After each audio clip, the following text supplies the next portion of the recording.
My hand trembled as I watched him exchange vows with another woman. The pregnancy test, still warm, was hidden in my pocket. 7 months earlier, he had labeled me a manipulative liar when I shared the news of our child. "You're just trying to trap me," he'd sneered. With his family's empire casting a shadow behind him like a fortress, little did he know, as rose petals cascaded over his perfect bride, that I carried the true heir to his kingdom. I slipped away from the cathedral. One hand resting on my rounded belly, my lawyer's number already dialed. Sometimes, revenge arrives in the smallest packages. I shifted uncomfortably in the last pew of St. Augustine's Cathedral, tugging my loose navy dress over my 7-month baby bump. The massive arrangements of white roses and lilies, worth more than my monthly rent, made it hard to breathe, or perhaps it was the baby pressing against my lungs. Julian's wedding to Vanessa Holbrook was the social event of the year, guarded more heavily than a presidential visit. Yet here I was, Elena Matthews, uninvited and very pregnant, watching the man who had abandoned me marry his perfect social equal. The cathedral was aglow with the city's elite, politicians, celebrities, and business moguls, all dressed in their finest. I'd slipped in with a group of distant relatives. My former employee badge and an outdated invitation had been enough to confuse the junior security staff. Now, I sat partially hidden behind a stone pillar, clutching my purse where I kept the evidence that would soon shatter Julian's carefully constructed world. The wedding march began, and the assembly rose. I remained seated, using the moment of distraction to catch my breath. Vanessa appeared at the entrance, a vision in designer white silk. Her father, the banking tycoon Robert Holbrook, beamed proudly as he escorted her down the aisle, watching Vanessa's graceful procession. I was suddenly transported back to the night I first met Julian. The Richardson Development Group was celebrating their biggest project of the year, a sustainable mixed-use complex that I had designed. I was 28, newly promoted to senior architect, proudly showing off the miniature model when a deep voice behind me commented, "You've managed to make concrete look almost beautiful," annoyed at the backhanded compliment. I turned to find myself staring into the most magnetic blue eyes I'd ever seen. Julian Richardson, heir to the development empire, stood there in his perfectly tailored suit, with a confident smile. I challenged him immediately. "I'd like to see you do better." Instead of being offended, he laughed, a genuine sound that turned several heads. "I deserved that," he admitted. "Let me make it up to you with dinner." So began our whirlwind romance. A successful architect falling for the son of her firm's owner, it sounded like a modern fairy tale. If only I'd recognized the red flags, how he insisted on paying for everything, how he subtly criticized my practical wardrobe, and how his compliments always contained a hint of correction. The minister's voice pulled me back to the present. "If anyone can show just cause why this couple cannot lawfully be joined together in matrimony, let them speak now or forever hold their peace." My heart pounded wildly. This was the movie moment, wasn't it, where the wronged woman stands, dramatically reveals her pregnancy, and chaos ensues. My hand instinctively moved to my stomach, where our daughter, a girl I'd recently discovered I was carrying, kicked as if urging me to speak. I stayed silent. Julian didn't deserve a scene. His new bride didn't deserve public humiliation, whether she knew about me or not. And my daughter certainly didn't deserve to be introduced to the world through scandal and whispers. My phone vibrated in my purse. Dr. Sarah Patel's name flashed on the screen with a text. "Your blood pressure readings from your home monitor are concerning. Can you come in tomorrow instead of Thursday, earlier if possible?" The cathedral suddenly felt too small, too confining. Julian and Vanessa were exchanging rings now. His voice clear and confident as he promised forever to another woman. The same promises he'd whispered to me in our apartment just 8 months ago. I'd come here seeking closure, thinking I needed to witness this moment to finally move forward, but sitting here, feeling my daughter's movements while watching Julian's performance, I realized I'd already moved on the moment he'd called me a liar, thrown my prenatal vitamins across our kitchen, and accused me of getting pregnant to trap him when his family's company was facing financial troubles. That was the real end. "I now pronounce you husband and wife," announced the minister. Applause filled the cathedral as Julian kissed his bride. I used the distraction to stand and slip toward the side exit. My doctor's concern was more important than watching Julian's fake smile for another minute. As I pushed the heavy wooden door open, my wedding invitation, kept as evidence of our relationship, fell from my purse. Before I could reach for it, a slender hand picked it up. "You dropped this," said a woman about my age with kind eyes, dressed as a bridesmaid. "Keep it," I said. "I don't need it anymore." Something in my voice made her look closer. Her eyes widened slightly as she noticed my condition. "Are you okay? Do you need help getting somewhere?" The genuine concern in her voice almost broke my composure. Months had passed since anyone, aside from my doctor, had extended any gesture of simple kindness towards me. "I'm fine, thank you," I said, managing a small smile, signaling my readiness to move on from the past. Glancing toward the altar, she observed Julian marching down the aisle, a triumphant look plastered on his face. Turning back to me with a dawning realization, she whispered, "I'm Maya," and quickly slipped a business card into my hand. "Call me if you need anything, seriously." I was about to respond when Julian's mother approached, her piercing gaze narrowing as she caught sight of Maya engaging with a stranger. "They're taking photos, Maya," she stated, commanding her to follow without sparing me a glance. I quietly exited the door, stepping into the bright spring afternoon. The stark contrast between the cathedral's subdued solemnity and the bustling city street outside momentarily disoriented me. A black car, Julian's family's typical mode of transportation, pulled up to the curb. Instinctively, I stepped back into the shadow of the doorway. It was in that moment that my decision became crystal clear. I wasn't here for drama, revenge, or even closure. I was here to confirm my suspicions that Julian Richardson was nothing but a facade.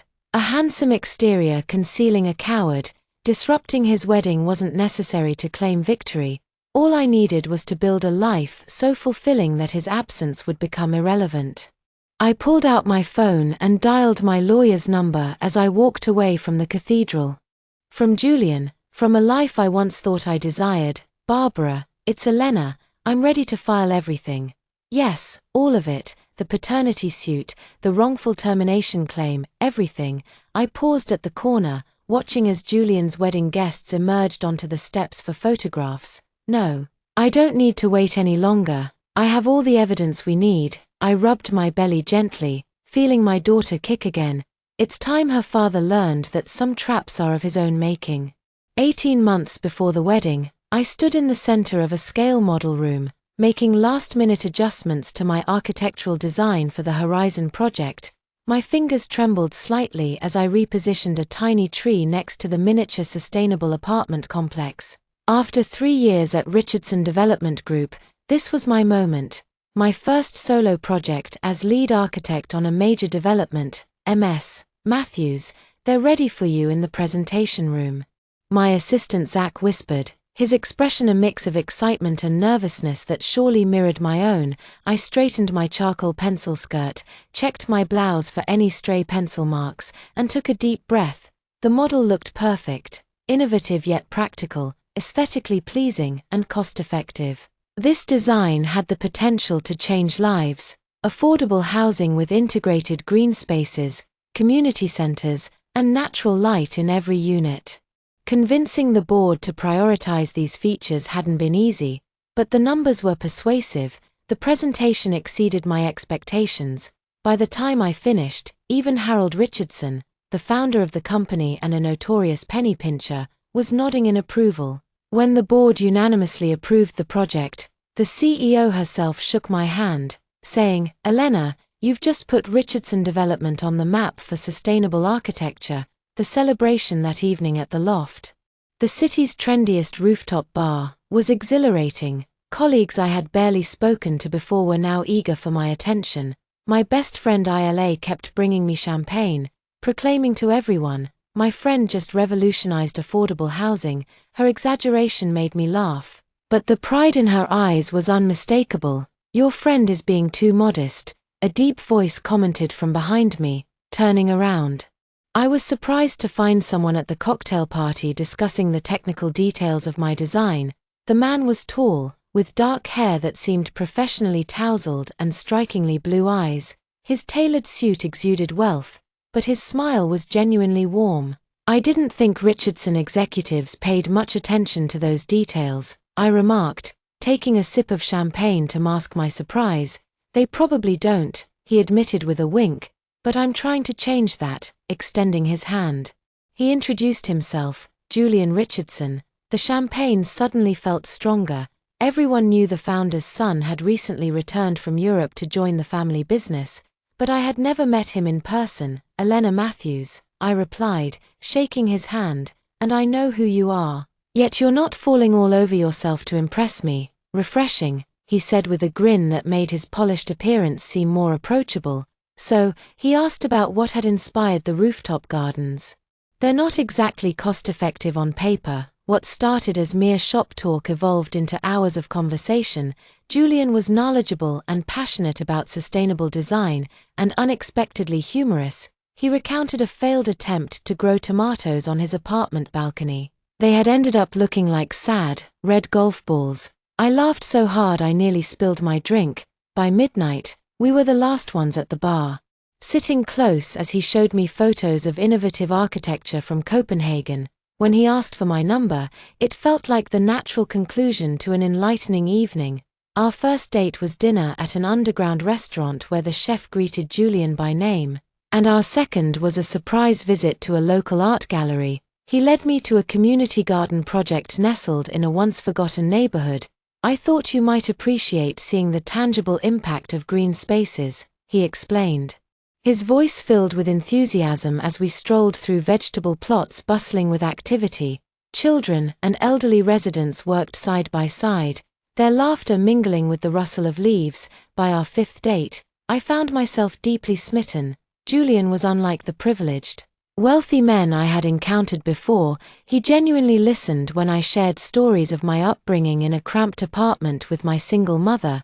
His nods were thoughtful, his eyes intent as I detailed how these experiences fueled my passion for designing homes that nurtured family growth. That's why your designs resonate with such warmth, he commented one evening, his hand squeezing mine gently across the table. You're not merely drafting rooms, you're crafting sanctuaries. 3 months into our relationship, Julian presented me with a key to his penthouse apartment. I want to wake up beside you every day, he murmured softly, his breath warm against my neck, signaling a shift from casual weekends to a shared existence. Moving in with him was a gradual transition, first a toothbrush, then clothes, and eventually my cherished books. Julian's apartment was a spectacle of modern design, dominated by sleek chrome, expansive glass, and stark white leather. My colorful pillows and eclectic bookends seemed misplaced amidst his minimalist decor. One evening, as he frowned at my collection of ceramic owls perched on his pristine coffee table, he suggested, maybe my interior designer should integrate your things more seamlessly, though I laughed off his remark, suggesting the owls were hardly corporate acquisitions. I relocated them to the spare bedroom. It was a minor concession, after all. His space was undeniably more exquisite than my humble rental, and the vast windows bathed the room in natural light, perfect for my weekend sketching. The initial 6 months were idyllic. Julian would bring me coffee in bed, leave supportive notes during his business trips, and openly praise my design projects to his circle of friends. If he occasionally talked over me to correct a minor detail or suggested replacing my beloved but tattered sweater with something more chic, I scarcely noticed. My social life dwindled, consumed by Julian's bustling schedule of charity galas and corporate dinners. You've changed, my friend Ila remarked during one of our infrequent lunches. You used to be more vivacious, more present. Irritated by her observation, I dismissed it as nonsense. I'm just maturing, learning to navigate Julian's world, I retorted, yet, inwardly, I knew I was adapting. Carefully avoiding topics that tightened Julian's jaw, adopting the refined attire he preferred, and tempering my laughter at public events, the compromises seemed justifiable. Especially when he whispered how proud he was to have me by his side and spoke confidently about our future.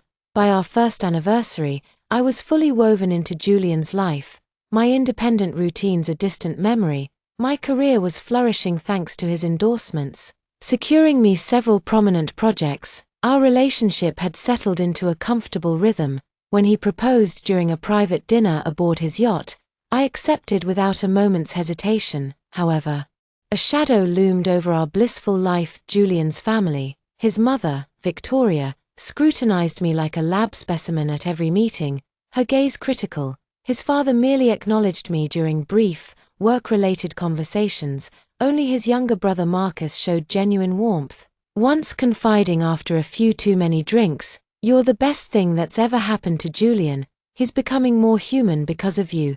2 months post-engagement, fatigue and nausea began to gnaw at me. I initially blamed a stomach bug until a lunch with ILA, who quizzically inquired about my last menstrual cycle.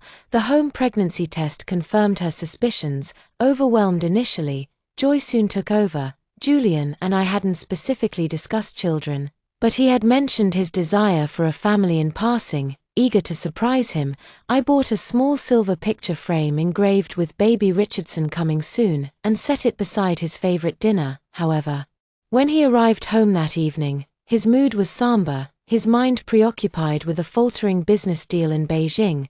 Deciding against sharing my news just then, I postponed the announcement. The next day, I discreetly placed prenatal vitamins in our bathroom cabinet and left for work. When I returned, Julian was waiting, the bottle of vitamins in hand, his expression unreadable and cold. "What is this?" he demanded, his tone icy. Flustered by his anger, I managed to stammer, "I was going to tell you last night. I'm pregnant, Julian. We're going to have a baby." His reaction was chilling, his laughter bitter and unrecognizable. "How convenient," he scoffed. "The company faces its first financial crisis in years, and now you're pregnant. Is this your way of securing your future with the Richardson name?" Confused and hurt, I stepped back, my hand instinctively resting on my stomach. I hadn't planned this. His accusations stung, casting a dark cloud over what should have been a joyful revelation. His words struck me like physical blows.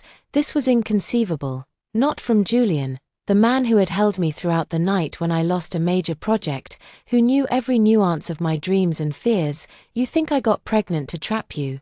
My voice felt distant, even to my own ears. "I think your timing is suspiciously perfect," he retorted, hurling a vitamin bottle against the wall where it burst, scattering pink tablets across our pristine floor. "We're not ready for a child. Take care of it." In that instant, Julian's handsome face morphed before me. I saw through his practiced charm, his calculated generosity, and the subtle control I had mistaken for genuine care. Most of all, I saw a stranger, not the man I had agreed to marry. "There's nothing to take care of," I replied quietly, finding a newfound strength amid the shock. "This is our child." Julian's phone rang, and he answered it immediately, his voice switching to a professional tone as he discussed business. Completely ignoring me as he retreated to his office and shut the door, kneeling on the cold floor, I gathered the scattered vitamins, tears blurring my vision. How had I missed who he truly was for so long? The Richardson family meeting room had the chill of a mausoleum despite the spring sunshine streaming through floor-to-ceiling windows that offered a panoramic view of the city Julian's ancestors had helped build. I sat alone at one side of the vast mahogany table, my back straight, hands folded over my still flat stomach. Across from me, the Richardson family presented a united front, with Harold and Victoria at the center, Julian to their right, and Marcus, Julian's younger brother, at the far end with his eyes downcast. Victoria spoke first, her manicured nails tapping rhythmically on the table. "Lena, this situation is unfortunate, but not unfixable." She slid a folded document across the polished surface. My hands remained steady as I unfolded it. The numbers leaped out at me. $250,000 to disappear from their lives and take care of the problem. As the clinical language delicately put it, "You want me to terminate my pregnancy?" I asked, my gaze fixed on Julian, whose eyes darted away. "We're offering a generous solution," Harold interjected, his voice carrying the same authoritative tone he used in board meetings. Julian's engagement to Vanessa Holbrook represents a critical business alliance. A pregnancy complicates matters unnecessarily. Complicates matters. I echoed, disbelief elevating my voice. "We're discussing your grandchild here, Victoria's lips, perfected with lipstick, curved into a tight smile. "Dear, let's be practical. You're a career woman with ambitions. A child would only hold you back, especially without proper support. We're simply offering you freedom and compensation." I turned to Julian, searching for any remnant of the man who had once cared for me so deeply. "Do you have nothing to say? What's there to say?" Julian's voice was flat. "We made a mistake. My parents are offering a reasonable solution." The word mistake hung heavily in the air. 8 months of living together. A year and a half of what I thought was love, all reduced to a mistake. I carefully refolded the document. "I won't be accepting your offer, and I will not terminate my pregnancy." Harold's face darkened. "Then you leave us no choice but to protect our interests by other means." I stood. My dignity the only shield I had left. "I expected this meeting to be difficult, but I didn't expect such cruelty, especially from you, Julian." As I reached the door, Marcus finally looked up.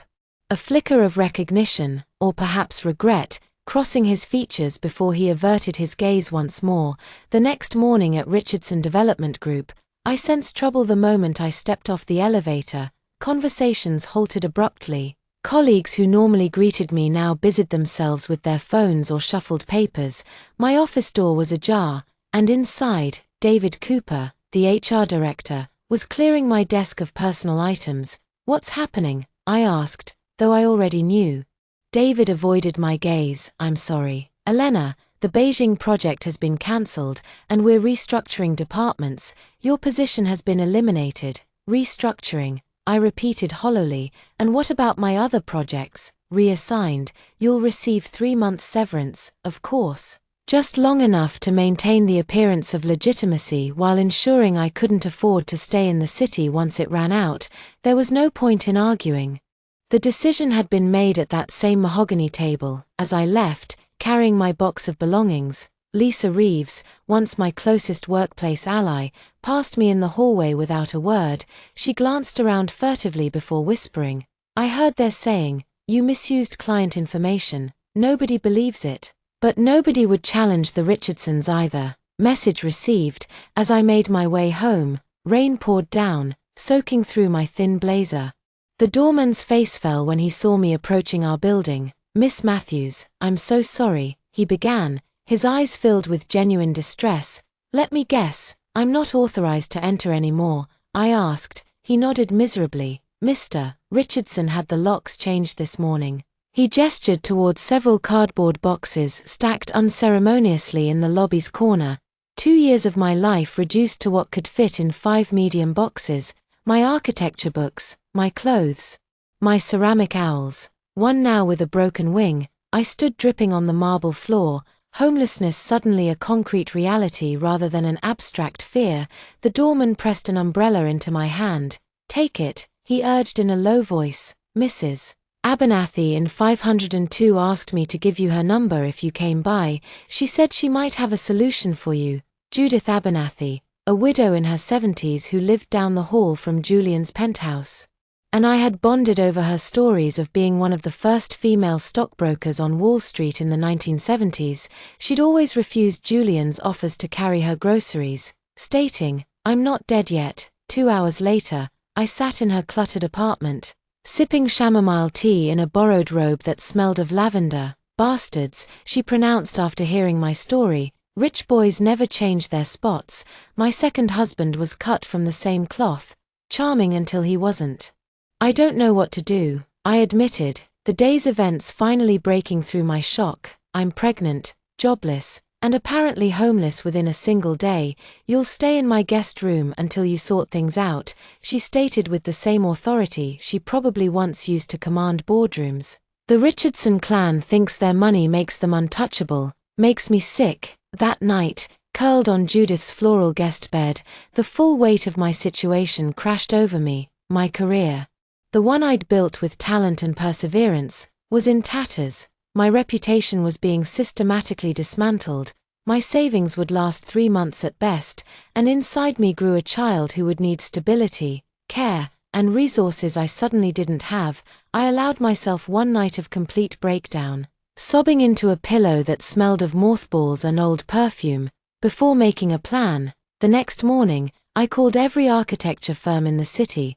By afternoon, the pattern became clear. No one was hiring, especially not someone who'd mysteriously left Richardson Development Group. The following week brought new challenges. Climbing the stairs to Judith's apartment after another failed interview, dizziness suddenly overwhelmed me, the world tilted, stairs blurring before my eyes. I clutched the railing but still fell, my body sliding down several steps before coming to rest at the landing. The hospital emergency room was bright and impersonal. A nurse with kind eyes took my blood pressure, frowned, and called for the doctor immediately. Hypertension and dehydration. The doctor explained later, common in pregnancy but concerning in your case. Have you been under unusual stress? I laughed until tears came. When I finally caught my breath, the doctor ordered an ultrasound to make sure everything was okay with the baby. Alone in the dim examination room, I held my breath as the technician moved the wand across my stomach. The room filled with a rapid whooshing sound. My baby's heartbeat, strong and insistent. On the screen appeared a tiny form, alien yet unmistakably human. Would you like to know the sex? The technician asked. I nodded, suddenly desperate for this one piece of concrete information in my unraveling life. It's a girl, a daughter. Julian's cruel words echoed in my mind. Take care of it. This wasn't an it. This was our daughter. A wave of fierce protection washed over me. Everything looks healthy, the technician continued. She's measuring right on schedule. As I was preparing to leave, a familiar face appeared in the doorway. Maya, the same woman who would later be a bridesmaid at Julian's wedding, wearing scrubs and a surprised expression. Elena, I thought that was you on the admit sheet. You work here? I asked, confused. Pediatric nurse. We met at the Richardson Christmas party last year. Her eyes drifted to my chart. Then back to my face with new understanding. You're pregnant, I admitted, suddenly wary. Does Julian know you work here? Julian, her confusion seemed genuine. Oh no, I'm friends with Marcus. We went to college together. She hesitated. Is everything okay? You're here alone. And your emergency contact is listed as Judith Abernathy, not Julian. Something in her honest concern broke through my careful defenses. Julian and I aren't together anymore. He doesn't want the baby. Maya's professional composure cracked. That complete ass, she muttered, then immediately looked embarrassed. Sorry, that was unprofessional but accurate, I said, managing a small smile. She scribbled on a notepad and handed me the paper. This is my personal number. Call me if you need anything. Rides to appointments, someone to talk to, anything. That night, scrolling through social media before bed, a habit nurtured by long evenings alone, I pondered the unexpected alliances forming around me, each offering a glimmer of hope in a time shrouded by challenges. I had not yet been shattered when I froze at the sight of Julian's face on a formal announcement from Richardson Development Group. Julian Richardson, Executive Vice President, had proposed to Vanessa Holbrook, the daughter of the CEO of Holbrook Banking Group. The merger was hailed as creating exciting synergies between two industry leaders. The timestamp on the announcement revealed it had been posted merely 3 weeks after I had informed Julian of my pregnancy. Vanessa's finger sported an elegant diamond that seemed custom-designed, the type of ring that required months to craft. It struck me with the force of a physical blow. He had been orchestrating this all along. My pregnancy hadn't derailed his plans but had instead hastened them. I had not been discarded in a moment of panic, I had been strategically eliminated. In that moment, something solidified within me. This was no longer solely about my broken heart, this was about securing justice for both myself and my daughter. You have a case, Barbara said, adjusting her glasses as she reviewed my documents. Actually, several cases, she corrected. The law office felt starkly formal, a sharp contrast to the weeks I'd spent hidden away in Judith's apartment.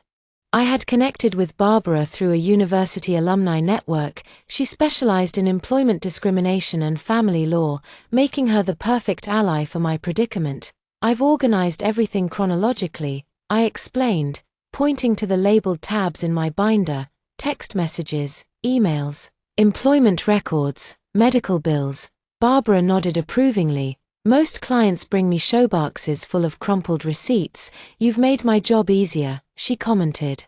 She tapped the prenatal paternity test results. Smart move getting this done early. Non-invasive testing means no risk to the baby but provides legally conclusive evidence of paternity. Julian's blood type was rare, and when the doctor mentioned my baby shared the same genetic marker, I knew this detail was crucial. Barbara studied me thoughtfully. You've been thorough, but battles with powerful families are draining, both emotionally and financially. The Richardsons will not make this easy. I didn't come here for easy, I replied, resting one hand on my growing belly. I came for justice. Good. Barbara's smile was sharp. Now here's what we do. We wait. Wait for what? I questioned, ready to object. For Julian to marry Vanessa Holbrook, she explained, raising her hand to silence my protests. Trust me, once that merger, both corporate and personal, is finalized, your position strengthens. Currently, the Richardsons could pressure Julian to marry you instead. To make a public show of doing the right thing while making your life miserable behind closed doors. He wouldn't marry me now if I were the last woman on earth, I scoffed. But his family might force him to protect their reputation. After the wedding, though, you become the wronged woman carrying the grandchild they rejected. Public sympathy will shift to you, and the Brookes will be tangled in the scandal, raising the stakes significantly. I considered her strategy. So we wait until after his wedding to file for paternity, child support, and the wrongful termination suit. Don't forget that, Barbara confirmed as she closed her notebook. Meanwhile, document everything. Any contact, threats, rumors you hear about yourself, and find a more stable place to live. Judith's generosity is wonderful, but you need stability before the baby arrives. As I left Barbara's office, my phone buzzed with an unfamiliar number. The text read, "We need to talk." Not about reconciliation, about the family. It was from Marcus Richardson. 3 days later, I sat across from Julian's younger brother in a quiet corner of a cafe far outside the city. Marcus appeared tired, lacking the usual polish of the Richardson men. "Thank you for agreeing to meet," he began awkwardly. "I know you have every reason to distrust my family right now. Why am I here, Marcus?" I pressed. He placed a thumb drive on the table between us.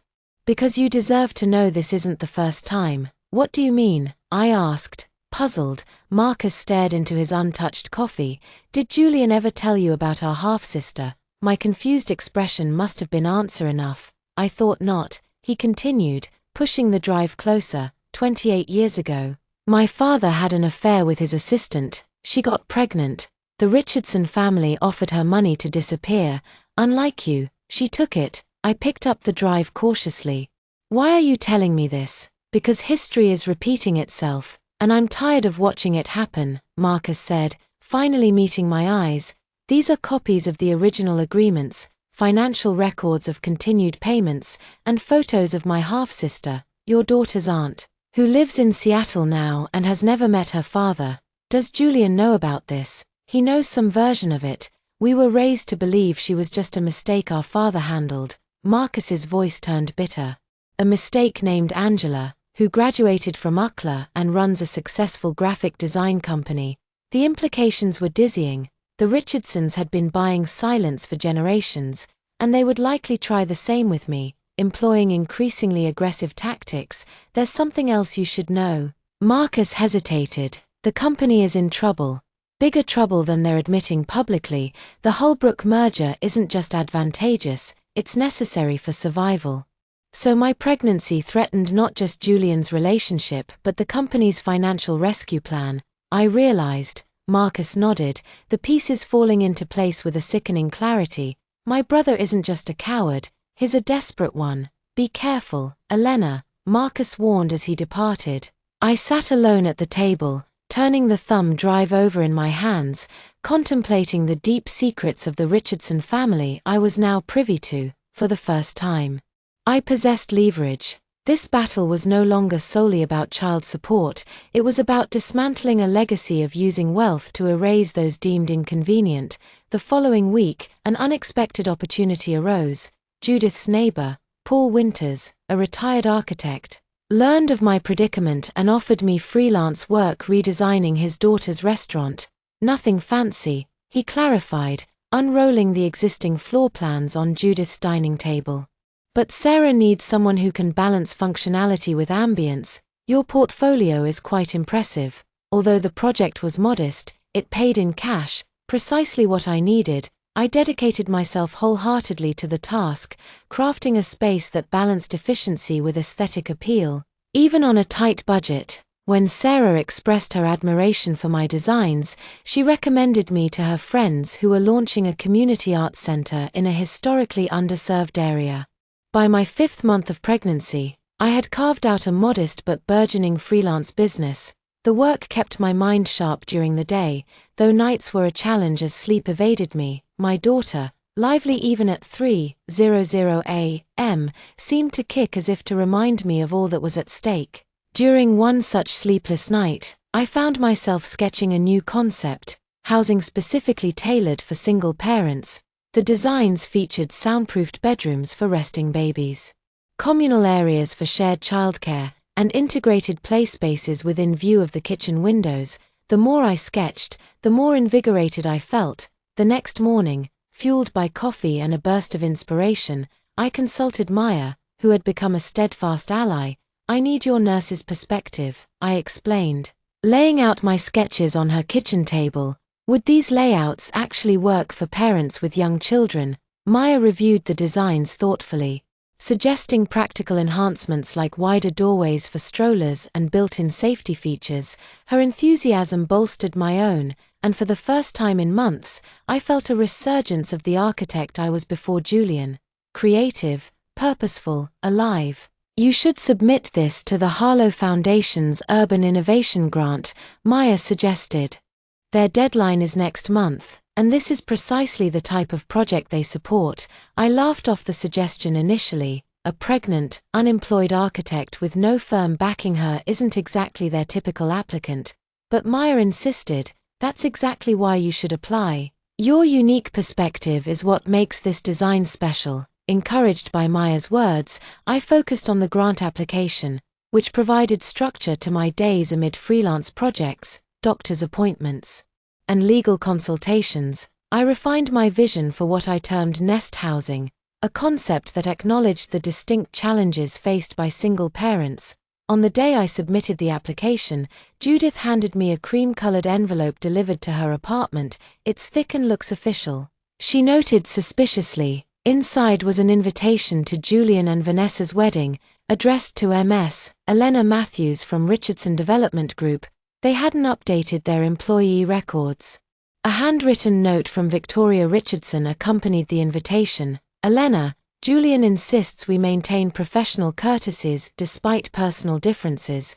Your attendance is neither expected nor encouraged." The words stung less than I anticipated, but what really caught my attention was the date. Just 3 weeks away, aligning with the accelerated timeline Barbara had mentioned.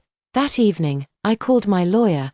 "I received a wedding invitation today," I told Barbara, who replied, "Perfect. This proves they're maintaining the facade that your departure was purely professional and not discriminatory." I added, feeling a plan forming, "I want to attend." After a pause, Barbara questioned the wisdom of that decision. "Not for a confrontation," I clarified, "for closure, and to gather any final evidence before we file our case." Before she could object further, my phone beeped with another call. It was Marcus. "Elena, I need to warn you. Julian hired a private investigator to follow you. They're looking for anything to discredit your character before any potential legal action." A cold anger settled over me. "Then we'll give them something to see." The weeks leading up to the wedding were a whirlwind. Barbara prepared our legal documents while I wrapped up my grant application and took on 2 additional design projects. My body changed rapidly, my daughter growing stronger by the day. A constant reminder of why I could not afford to give up. Maya and Judith formed my impromptu support network. Maya attended doctor's appointments with me when she could, and Judith's connections helped me secure a modest apartment in a safer neighborhood than I could normally afford. "It belongs to my niece," Judith explained as she handed me the keys. "She's in Europe for a year and would rather have someone trustworthy here than leave it empty." The apartment was small but filled with sunlight, with a second bedroom that was perfect for a nursery. On moving day, Maya arrived with paint samples and a resolute expression. "Your daughter deserves a beautiful room," she declared, "and you need a project that's completely unrelated to the Richardsons." We spent the weekend transforming the spare room into a nursery, painting clouds on the ceiling and stocking the bookshelves with children's classics Maya had collected from hospital book drives. For the first time since leaving Julian's penthouse, I felt a glimmer of the future I was fighting to create for my daughter and myself. I felt at home as we stood back to admire our work. Maya, having avoided the question for months, finally asked, "Have you decided on a name?" I rested my hands on my swollen belly, feeling my daughter's familiar movements. "Sophia," I said with certainty, "it means wisdom. Something I hope she'll have more of than her mother did. Her mother is the strongest person I know," Maya replied quietly. "Sophia will be lucky to have you." The night before Julian's wedding, I carefully laid out my clothes. A simple navy dress that accommodated my 7-month belly while maintaining an air of dignity. Barbara had arranged for a trusted colleague to accompany me, providing both emotional support and legal witness. My phone rang. "Marcus again. Elena, be careful tomorrow. Julian knows you received an invitation. He's convinced you're planning some kind of scene." I laughed softly. The Richardsons always did underestimate me. "Tell me something, Marcus. Does Vanessa know about me, about the baby?" His hesitation was answer enough. "She knows Julian had a serious girlfriend who became difficult. I don't think she knows the rest." "I see. Thank you for the warning." As I hung up, I felt strangely calm. Tomorrow wasn't about revenge or public humiliation. It was about bearing witness to the end of one chapter so another could begin. A chapter where my daughter and I would write our own story, free from the Richardson family's toxic legacy. The morning after Julian's wedding dawned bright and clear. A perfect spring day that seemed to mock the storm brewing in my heart. I sat in Barbara Chen's office, watching her arrange documents into precise stacks while her assistant made photocopies. "You're sure about this?" Barbara asked. "Not for the first time. Once we file, there's no going back. The publicity alone will be significant." I nodded, feeling eerily calm. Julian is on his honeymoon in the Maldives. Victoria and Harold are hosting post-wedding brunches and managing merger announcements. They're distracted and confident. It's exactly the right time. Barbara squared the edges of our complaint with practiced precision. The paternity suit alone would make headlines. But combined with the wrongful termination and discrimination claims, this becomes a corporate ethics case. The timing with their merger announcement couldn't be more damaging. "They chose the timing, not me," I replied, remembering the cold calculation in Victoria's eyes as she'd slid that buyout offer across the mahogany table. They've had every opportunity to do the right thing. An hour later, it was done. 3 separate legal actions filed against Julian personally and Richardson Development Group corporately. Barbara's paralegal had already sent press packages to selected journalists who had previously covered corporate ethics cases. By evening, the story would break. I stepped out of the law office into the sunshine, one hand resting on my belly where Sophia kicked energetically. "It's done, little one," I whispered. "Now we focus on our future, not their past." My phone buzzed with a notification. The Harlow Foundation wanted to interview me about my nest housing concept. The grant committee had questions but was intrigued by the innovative approach to single-parent housing challenges. The interview was scheduled for the following week. Perfect timing to distract me from whatever media storm our legal filings might create. By nightfall, the story had indeed broken. Richardson heir abandons pregnant fiancée weeks before Holbrook merger. Screamed one headline. Architect claims pregnancy discrimination at city's largest developer. Read another. My phone filled with messages from former colleagues, distant acquaintances, and even university classmates I hadn't spoken to in years. I turned it off, made myself a cup of chamomile tea, and focused on finalizing my presentation for the Harlow Foundation. Let the Richardsons deal with the press. I had a future to build. 3 days into the media frenzy, Maya arrived at my apartment. Eyes wide. "Have you seen this?" She held up her tablet displaying a business news site. The headline made my heart skip. Holbrook banking questions Richardson merger amid ethics concerns. Vanessa's father is reportedly furious that they weren't informed about the pending paternity suit before the wedding, Maya explained. Sources say he's reconsidering the terms of the merger, possibly pulling out entirely. I should have felt vindicated, perhaps even satisfied, yet I felt oddly hollow. This was never about destroying their business, I said quietly, just about justice for Sophia. Well, you might get both, Maya replied, setting down her tablet to help me arrange fabric samples for the Harlow presentation. Marcus called me this morning. He says the office is in chaos. Julian's flying back early from his honeymoon. I had just opened my mouth to respond when a sharp knock rattled my apartment door. Through the peephole, I saw a face I'd hoped never to see again. Julian. Still tan from his interrupted tropical getaway, his expression a storm of fury and something that looked almost like fear. "I know you're in there, Elena," he said. He called again, knocking persistently. "We need to talk now." Against my better judgment, I opened the door, keeping the security chain fastened. "My lawyer advised me not to speak with you directly," I told him, up close. Julian looked terrible. His designer clothes were wrinkled. His eyes bloodshot from either lack of sleep or too much alcohol. "Lawyer," he scoffed, "is that what this is about? Money? How much will it take for you to drop these ridiculous lawsuits and stop ruining my life?" The audacity of his words stunned me into a momentary silence. Maya stepped up behind me. "You should leave, Julian. Elena has nothing to say to you." His eyes narrowed at the sight of her. "Maya, what are you doing here?" Realization dawned on his face. "You've been helping her all along, haven't you? Does my brother know his college buddy is betraying the family?" "Marcus knows exactly where my loyalties lie," Emie replied coldly. "Now leave before I call the police. This isn't over, Julian," he hissed, jabbing a finger toward me. "You think you've won? You think anyone will hire you after I'm done? You're nothing without the Richardson name. Elena, nothing." An unexpected bubble of laughter rose in my throat. "That's where you're wrong.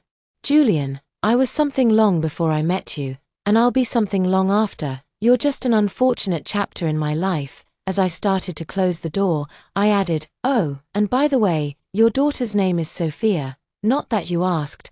The door clicked shut on his stunned face. I leaned against it, heart pounding, until Maya's gentle hand on my shoulder guided me to the couch. "You okay?" she asked. I nodded, surprising myself by realizing it was true. "Actually, yes.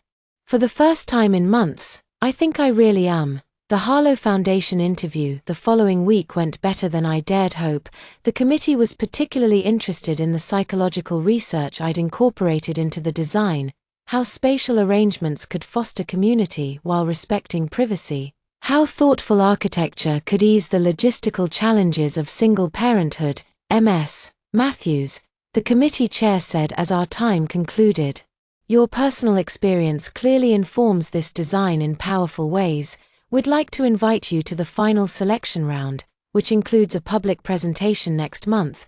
I floated out of their offices on a cloud of validation. My work, not my connection to the Richardsons, not my personal drama, had earned this opportunity. On the sidewalk outside, I nearly collided with Natalie Winters, the renowned architect whose firm had twice rejected my post-Richardson job applications. "Elena." She stopped, recognition dawning. I braced myself for awkwardness, but her smile seemed genuine. "I've been following your situation with interest." "That took courage. Thank you," I replied cautiously. "I also saw your name on the Harlow shortlist." She handed me her business card. "When you're ready to return to firm work. After your maternity leave, of course. I'd like to discuss possibilities. Your housing concepts align with our new community development division." The job market that had seemed hermetically sealed against me was suddenly cracking open. By week's end, I'd received 3 more inquiries from firms who'd previously ignored my applications. Barbara called with updates about settlement offers from Richardson Development, each one higher than the last, each one rejected as insufficient. "They're getting desperate," she explained. "The Holbrook merger is hanging by a thread, and their stock is down 15%. We have leverage now." 2 weeks after the lawsuits were filed, Marcus requested a meeting. He arrived at the neutral coffee shop Barbara had selected, looking both exhausted and resolute. "I've been appointed to negotiate on behalf of the family," he explained. "My father had a minor heart episode last week, stress-related." "I'm sorry to hear that," I said, and meant it. despite everything, I took no pleasure in Harold's suffering. Marcus slid a folder across the table. This is our final offer. Full financial support for Sophia through college, reinstatement of your position at the company or equivalent severance, public acknowledgement of paternity, and, he hesitated, a formal apology. I reviewed the documents carefully. The financial terms are acceptable, the position unnecessary. I've accepted a partnership offer elsewhere, but the apology needs to be more specific. Not just for the pregnancy discrimination, but for the systematic campaign to damage my professional reputation afterward. Marcus nodded, making notes. There's something else. He reached into his briefcase and produced a small velvet box. This belonged to our grandmother. Julian was going to give it to Vanessa before everything happened. I think it should go to Sophia instead, as a reminder that she does have family, even if some of us took too long to act like it. Inside was a delicate gold locket with the Richardson family crest, a family heirloom meant to be passed down through generations. Marcus, please, he interrupted, I'm not asking for a relationship now, just the possibility that someday, when she's older, Sophia might know there was at least one Richardson who wanted to do right by her from the beginning. The settlement was finalized 3 days later. Julian's acknowledgement of paternity and the corporate admission of wrongdoing made headlines, but smaller ones than the initial scandal. By then, I was focused elsewhere, on the Harlow presentation, on preparing my new office at Winters Architecture, on the final preparations for Sophia's birth. She arrived 2 weeks early on a stormy summer night. Maya held my hand through 15 hours of labor while Judith paced the waiting room, terrorizing nurses for updates. When the doctor finally placed my daughter in my arms, 7 pounds of perfection, with a shock of dark hair and eyes that would later turn my own shade of amber, the world seemed to pause, acknowledging that everything had changed. Hello, Sophia, I whispered, counting her tiny fingers. We made it, in her features. I could see echoes of Julian, of the Richardson family line continuing despite their best efforts to prevent it, but I could also see myself, my mother. My own determination reflected back in miniature. Sophia would grow up knowing she was loved unconditionally, surrounded by strength and resilience. She was desired, chosen, and fought for, not an inconvenient mistake to be dismissed with a payout. 1 year later, I found myself standing in the front yard of our new home, a modest but exquisitely designed house that I had drafted myself, incorporating everything I had learned about creating supportive spaces for single parents. The Harlow grant had financed the prototype for the Nest community housing project, now rising across town. My partnership at Winters Architecture afforded me the flexibility to juggle motherhood with impactful work. Sophia, now taking her first tentative steps across the grass, enjoyed the security and love I had struggled so hard to secure for her. As I watched her toddle towards me, arms outstretched and her face alight with the joy of movement. I caught a movement from the corner of my eye, a black car slowing at the end of our driveway. Through the tinted window, I glimpsed Julian's profile, aged and perhaps more seasoned after a year filled with legal disputes, divorce proceedings, and corporate upheaval. Our eyes met briefly, his gaze lingering on Sophia. Perhaps recognizing what he had forfeited, I didn't wave or offer more than that moment of recognition. After a few seconds, the car continued on, vanishing around the corner. Turning back to my daughter, I clapped in encouragement as she completed her journey into my open arms. Behind us, construction workers were fitting the final window in my home office. A vast wall of glass overlooking the backyard play area I had designed specifically so I could work while keeping an eye on Sophia as she explored her world. We did it, little one, I whispered into her soft hair. We built something better than what we lost, as if agreeing. Sophia patted my cheek with her dimpled hand, her smile carrying all the vindication I would ever need. The Richardson name might have once opened doors for us, but it was our own resilience that had forged this new life, a life where the past could neither define nor diminish us. Outside the window, the foundation was being poured for the first phase of the Nest. Tangible proof that sometimes the very things meant to destroy us can instead serve as the raw materials from which we construct our most remarkable achievements. Thank you for watching today's story. If you enjoyed this video, please give it a thumbs up and share it with your friends. We'd love to hear your thoughts in the comments below, so feel free to share your opinions, and don't forget to subscribe to our channel for more great stories. We'll see you in the next video.